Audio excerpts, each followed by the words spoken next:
आणि आता दिवसभरातल्या राजकीय टॉप 9 बातम्या। राष्ट्रवादीच्या कोअर कमिटीची बैठक सुरू। बैठकीसाठी धनंजय मुंडेही उपस्थित। देवगिरी बंगल्यावर अजित पवारांच्या उपस्थितीमध्ये बैठक।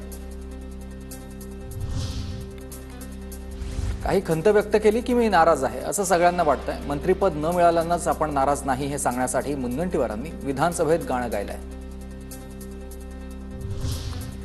शेतकऱ्यांना कर्जमाफी देण्यासाठी का घाबरताय? डेअरिंग करा। कर्जमुक्तीसाठी फक्त 20,000 कोटी खर्च करा। कर्जमुक्ती देणार नाही ही भूमिका योग्य नाहीये। सुधीर मुनगंटीवार यांचा सरकारला घरचा आहे। अरे डेअरिंग करा, काय घाबरता? कर्जमुक्ती देण्यासाठी अध्यक्ष महाराज, ही कर्जमुक्ती देण्याची आवश्यकता आहे। मी तिजोरीत पैसे नाही अध्यक्ष महाराज, आणि आपण कर्जमुक्ती देणार नाही, ही काही योग्य भूमिका होणार नाही। लाडक्या बहिणींना 2100 रुपयांची घोषणा या अधिवेशनात करणार की नाही? आमदार रोहित पवारांचा महायुती सरकारला सवाल, तर लाडक्या बहिणींच्या प्रश्नावर विरोधकांचा सभात्याग। लाडक्या बहिणींची फसवणूक होणार नाही, मुख्यमंत्री निर्णय घेतील। रोहित पवारांच्या प्रश्नावर मंत्री आदिती तटकरेंचं उत्तर। 2100च्या संदर्भातला योग्य तो निर्णय आमचे मुख्यमंत्री देवेंद्र फडणवीस साहेब आणि दोन्ही उपमुख्यमंत्री योग्य वेळी घेतील। लाडक्या बहिणींची फसवणूक होणार नाही ही दक्षता निश्चितपणाने महायुतीचं सरकार घेईल। लाडकी बहीण योजना राष्ट्रवादीकडे असलेल्या महिला आणि बालविकास खात्याकडे येते, परंतु योजना महायुतीची आहे। अजित पवारांची प्रतिक्रिया।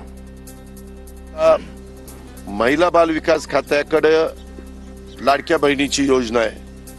ती लाडकी बहीण काही ते खातं राष्ट्रवादीकडे म्हणून राष्ट्रवादीची योजना नाही, ती महायुतीची योजना आहे। तुमच्या लोकांना आवरा, नाही तर देशाच्या दुसऱ्या फाळणीचा ठपका मोदींवर येईल। याबाबत मोदींना पत्र लिहिणार, संजय राऊतांचं वक्तव्य आहे।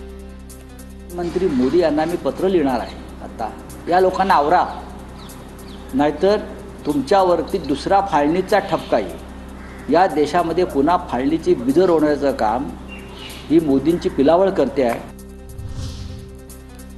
शिवरायांसोबतही मुस्लिम होते, इतिहास वाचला तर समजेल। आपल्या वक्तव्यामुळे कायदा सुव्यवस्था बिघडणार नाही याची काळजी घ्यावी।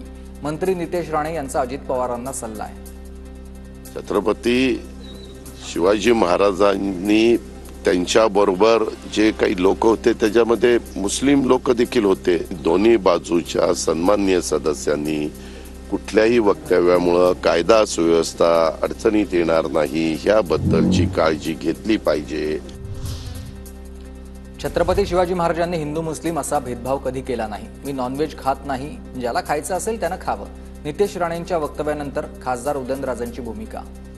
त्यांनी वक्तव्य काय केलं माझ्या म्हणजे मी काय बघितलं नाही किंवा म्हणजे ऐकण्यात आलं नाही, ते त्यांचा अर्थ असं कोणी काढू नये। ज्यांना आता मी काय जवळपास मी तर काय नॉनव्हेज खात नाही, त्यांना खायचं खावा।